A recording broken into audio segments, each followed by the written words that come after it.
The wind howled a cruel lullaby through the skeletal branches of winter-bare cottonwoods.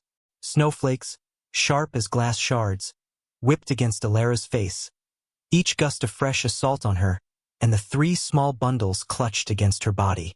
Thomas, Samuel, and Daniel. 3 years old, too young to understand the biting cold, the gnawing hunger, or the monstrous betrayal that had cast them out. Her mother-in-law, Agnes, the woman who had promised care and comfort after Jedediah was gone, had instead revealed a heart colder than this Wyoming wind. She'd called it settling Jedediah's debts, a necessary arrangement, a word twisted into grotesque cruelty. Sold.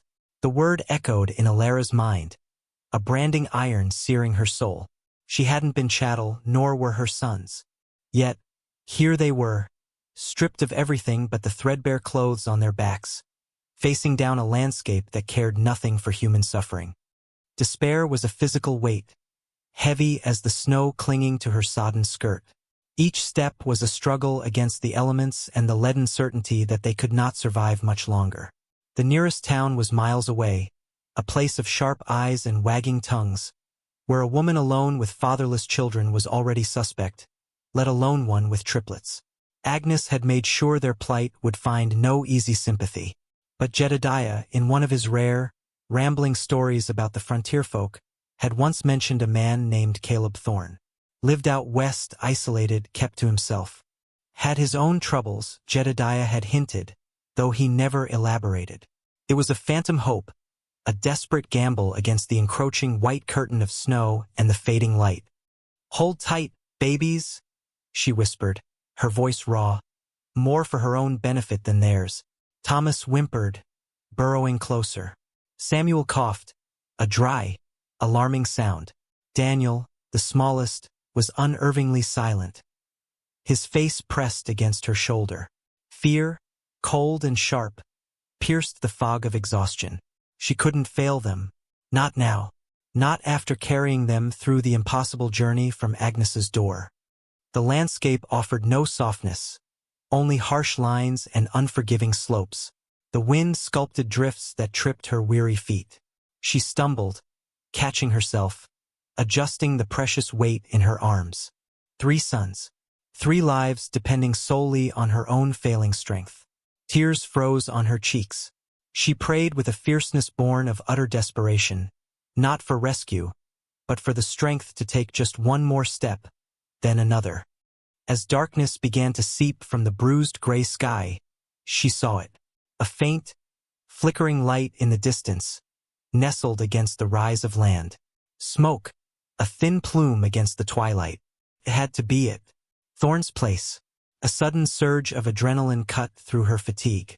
It wasn't a promise of salvation, not yet, but it was shelter. It was possibility. The final 100 yards felt like a mile. Her legs ached, her lungs burned, her arms were numb. The small cabin grew clearer, a solid shape against the swirling snow. A corral, empty save for a few fence posts half buried in drifts.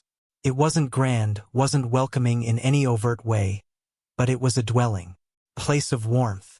Stumbling up to the rough-hewn door, she raised a numb hand, hesitant. What if he refused? What if Jedediah's stories were wrong? Or the man was cruel? But there was nowhere else to go. Gathering the last vestiges of her courage, she knocked. A weak, fumbling sound against the solid wood. Silence stretched, punctuated only by the wind. Then a scrape from within. The sound of a bolt being drawn back. Her heart hammered against her ribs. The door creaked open. He stood silhouetted against the dim light of a single lamp. Tall, broad-shouldered, framed by the rough doorframe. His face was obscured by shadow, but she sensed a stillness about him, a watchfulness that was both unnerving and, strangely, a little reassuring. He didn't speak immediately, his gaze sweeping over her, over the bundled shapes she held. The silence stretched, heavy with unspoken questions and judgments. She felt exposed, vulnerable, ragged and desperate under his silent scrutiny. The cold wind pushed at her back, urging her forward. She had to speak, had to beg. "Please," she managed. the word a fragile sound against the wind's roar. "Please, sir, my sons. They are cold. We have nowhere else to go." His gaze lingered on the children, then returned to her face. She couldn't read his expression in the low light. The silence continued, agonizing. Just as she felt the last ember of hope flicker out, he finally moved. Not to close the door, but to open it wider. He stepped back, a silent, stark invitation into the meager warmth and uncertain sanctuary of his home. Alara didn't hesitate. She stumbled across the threshold, bringing her precious, frozen bundles in from the unforgiving night. The air inside was thick with the scent of wood smoke and something else she couldn't quite place. Leather, maybe, and the faint smell of dust. The cabin was small, sparsely furnished, but blessedly warm. A fire crackled in a stone hearth, casting dancing shadows on the walls. Alara sank to her knees near the fire, carefully unwrapping the boys, their small faces pale and pinched with cold. They stirred, whimpering softly as she chafed their tiny hands. The man closed the door against the storm, the sound final and absolute. He still hadn't spoken, just watched her with that unnerving quietness. She risked a glance up at him. His face was rugged, weathered, lines etched around his eyes and mouth that spoke of hardship endured without complaint. A scar bisected his left eyebrow. His eyes, a pale, piercing blue, held a depth of weariness and solitude she instinctively recognized. He looked like the land he lived in, hard, unyielding, but with a stark, quiet beauty. "There's water on the stove," he said at last, his voice low, a rumble like distant thunder. "And some coffee grounds." It wasn't a welcome, wasn't charity offered with a smile, but a simple statement of fact, an acknowledgement of basic human need. Alara nodded, gratitude a lump in her throat. She managed to get her sons closer to the fire, assessing their state. They needed food, real warmth and rest. So did she. A moment later, a smaller figure appeared in the doorway of what must be a back room. A boy, perhaps 4 or 5 years old, peered out with wide, curious eyes. He had the same pale blue eyes as the man, his son. The man knelt beside the boy, placing a hand on his shoulder. "Elias," he said softly, his voice different now, gentler. "We have visitors." Elias didn't speak, just continued to stare at Alara and the bundled triplets by the fire, a mixture of fear and fascination on his face. This was Caleb Thorne, a single father, and he had opened his door. The weight of her impossible situation pressed in. But now, a fragile tendril of hope, cold and tentative, began to unfurl in the warmth of his fire. The days that followed settled into a quiet, cautious rhythm. Alara and her sons occupied one side of the cabin, sharing a single rough pallet near the hearth. Caleb and Elias slept on the other. There was little conversation, only the necessary words exchanged about chores and the children. Alara, despite her exhaustion, insisted on helping. She swept the dirt floor, fetched water from the well even when her muscles screamed in protest, mended torn clothes with thread provided by Caleb. It was a way to pay her keep, to assert her worth beyond being a burden. Caleb watched her with those piercing blue eyes, missing nothing. He saw the fierce protectiveness with which she shielded her sons, the way her hands, though raw and chapped, moved with capable efficiency. He saw the worry etched deep around her eyes, the fragility that warred with an inner steel. He didn't pry, didn't ask about Jedediah or Agnes or how they came to be cast out. And Alara didn't offer the information. The silence was a shield for them both, a mutual agreement not to disturb the precarious peace. His own son, Elias, was shy but curious. He would watch the triplets from a distance, his gaze solemn. Thomas and Samuel, recovering from the cold, were soon toddling about, their childish energy a stark contrast to the cabin's usual quietude. Daniel, still fragile, spent most of his time nestled against Alara or sleeping. The sound of children's laughter, rare and fleeting, sometimes echoed within the cabin walls, a strange, new melody. Elias, after much observation, tentatively offered Thomas a small, wooden toy horse. It was the beginning of a hesitant bridge built between the two sets of children, a bridge that subtly connected their parents as well.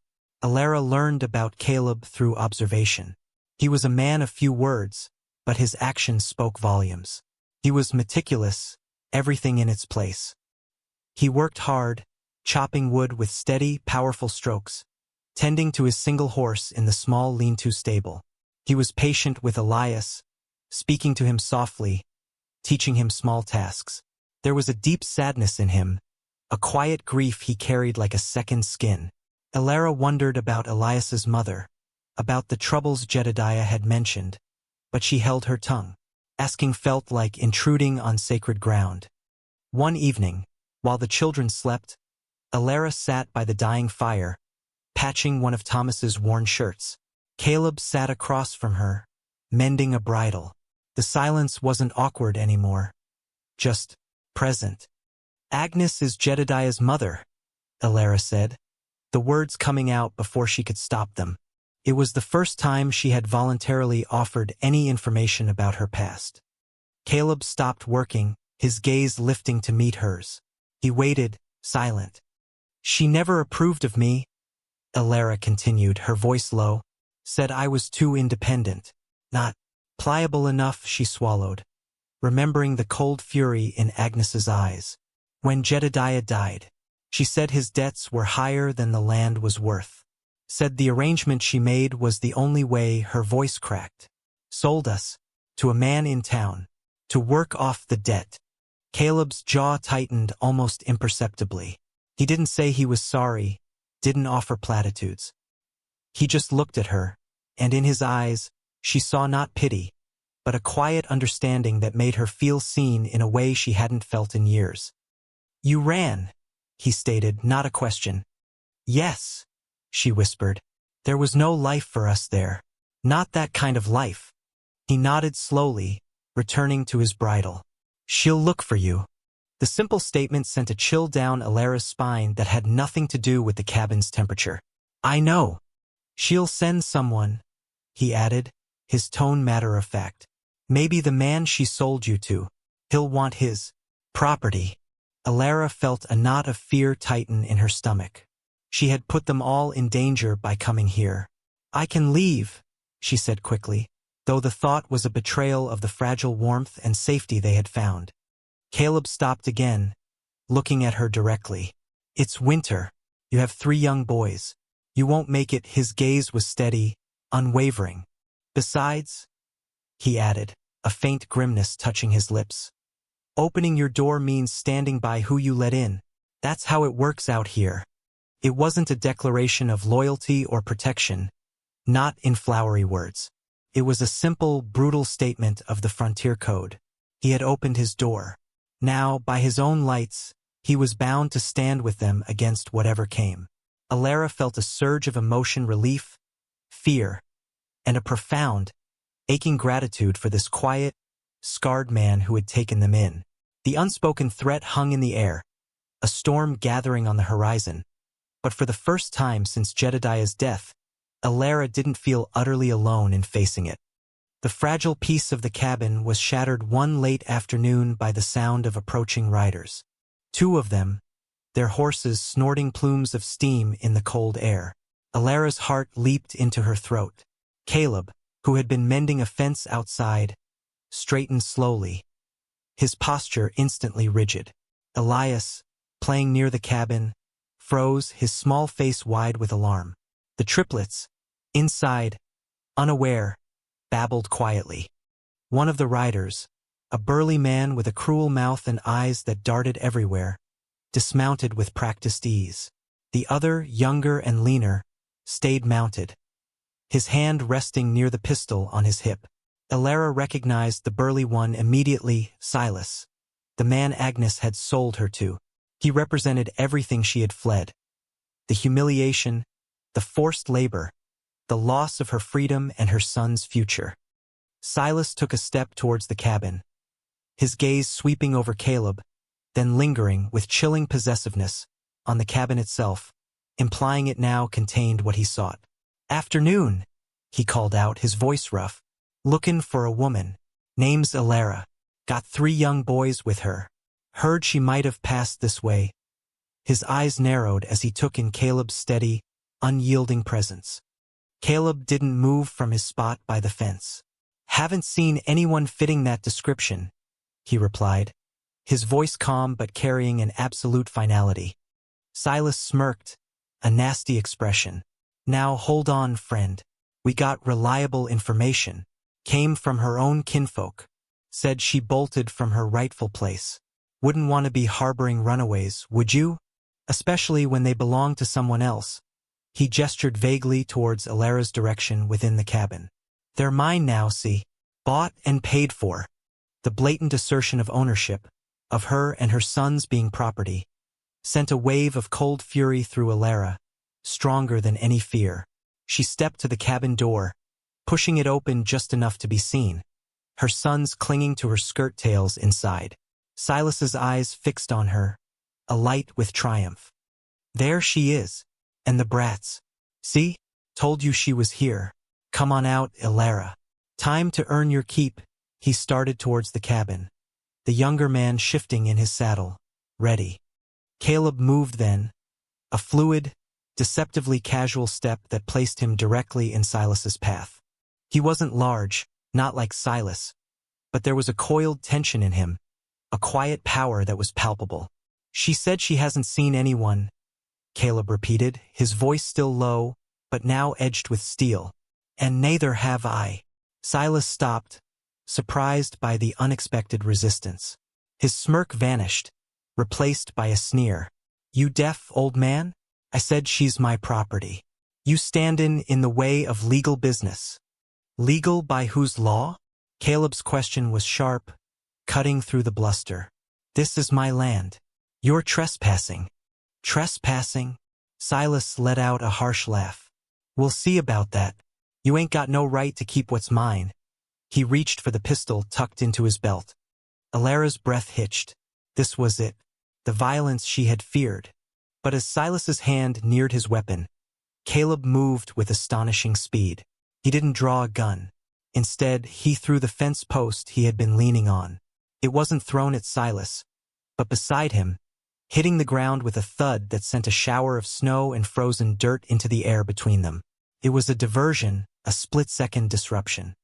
In that same instant, Caleb lunged forward, not towards Silas, but towards the mounted man. He grabbed the younger man's leg, yanking hard. The rider cried out, losing balance, fumbling for his gun as he toppled from the saddle into the snow. Silas roared in anger and surprise, finally drawing his pistol, but the momentary confusion had cost him. Alara didn't hesitate. Seeing the opening, she darted out of the cabin, grabbing a stout piece of firewood stacked by the door. Adrenaline surged through her veins. This was her home now, these children her responsibility, this man her unlikely protector. She wasn't helpless anymore. As Silas turned his attention back to Caleb, Alara swung the firewood with all her might, aiming for Silas's gun hand. It wasn't a clean hit, but it was effective. The wood connected with a jarring thud against Silas's wrist. He cried out, the pistol clattering into the snow. Before he could recover, Caleb was on him, grappling, the two men struggling in the freezing air. The younger man, recovering from his fall, scrambled to his feet, drawing his own weapon. Elias! Inside! Stay with Thomas and Samuel! Caleb yelled, his voice strained. Elias, pale but resolute, obeyed, scrambling back into the cabin. Alara didn't retreat. She stood her ground, the piece of wood still clutched in her hand, watching the struggle, ready to act again. The air was thick with tension, the fate of everyone hanging in the balance. The fight was short and brutal. Caleb was quick, agile, using the terrain and Silas's bulk against him. He disarmed Silas completely, sending him sprawling in the snow. The younger man hesitated, his pistol drawn, looking from his downed companion to Caleb, who now held Silas's weapon. Alara stood like a sentinel by the cabin, her face grim. Get up, Caleb said to Silas, his voice low and dangerous. Take your friend and get off my land. And you tell Agnes.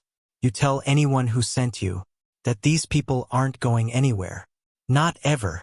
Silas scrambled to his feet, spitting snow and curses. He glared at Alara, then at Caleb, a venomous promise in his eyes. You ain't heard the last of this, Thorn. You'll regret crossin' me. Maybe, Caleb replied, stepping back, but you'll regret setting foot on my land today. The younger man helped Silas mount his horse. With one last, hateful look, they turned and rode off, disappearing into the swirling snow as quickly as they had arrived. Alara watched them go, her heart pounding. It was over for now. She let out a shaky breath, the piece of wood slipping from her numb fingers. Caleb walked over to her, his chest heaving slightly, the rigid tension slowly draining from his body. He didn't say anything, just looked at her. In his gaze, she saw a flicker of surprise, perhaps even respect, for her swift, decisive action. Elias emerged cautiously from the cabin, running to his father's side. "Are we safe, Pa?" he whispered, clutching Caleb's leg. "Yes, son. We're safe," Caleb said, laying a hand on the boy's head. Alara looked at Caleb, at Elias, then back at the open door where her triplets waited. In the face of the harsh world and the cruelty of others, they had stood together. A fragile, unlikely unit forged in shared necessity and mutual defense. The fight wasn't just Caleb defending his property. It was Alara defending her freedom, her son's future, the small, warm sanctuary they had found. Later that evening, after the children were asleep, Alara sat by the fire again. Caleb sat opposite her, tending a small cut on his hand. The silence was different now, heavier, but filled with an unspoken understanding. "Thank you," Alara said, her voice quiet, "for standing with us." Caleb met her gaze. "Didn't have a choice. You were on my doorstep." There was a faint hint of something in his eyes she couldn't quite decipher. Exhaustion, perhaps, but something else too, something softer. "They won't come back easy," he warned. "Not after being sent away like that." "I know," she said, her resolve hardening. She wouldn't run anymore. She wouldn't hide. "This changes things," Caleb said slowly. Alara nodded. It did. They were no longer just temporary guests seeking shelter. They were people he had risked himself for. People he had declared belonged here on his land, under his protection. And she had risked herself for this place, for this unexpected haven. The future stretched out before them, still uncertain, still held within the grasp of a harsh, unforgiving land and the potential for human cruelty. But looking at Caleb, at the quiet strength in his weary eyes, Alara felt something stir within her. It wasn't the desperate hope of a fugitive anymore. It was the quiet determination of a woman who had found a place to stand, a place to belong, a place to fight for. Resilience wasn't just enduring. It was finding the strength to build anew, even on broken ground, with materials unexpected and perhaps unconventional. They were a fractured assembly, a stoic man marked by loss, a woman branded by betrayal, a quiet boy, and 3 boisterous toddlers. Not the family Alara had envisioned, perhaps not the life Caleb had planned. But here, by the firelight, in the heart of the storm-lashed frontier, they were becoming something else. They were becoming theirs. A small, fierce, resilient unit facing the world together. And for the first time in a long time, Alara felt not just hope, but a quiet, steadfast sense of peace. They would make their stand here. Whatever came, they would face it together.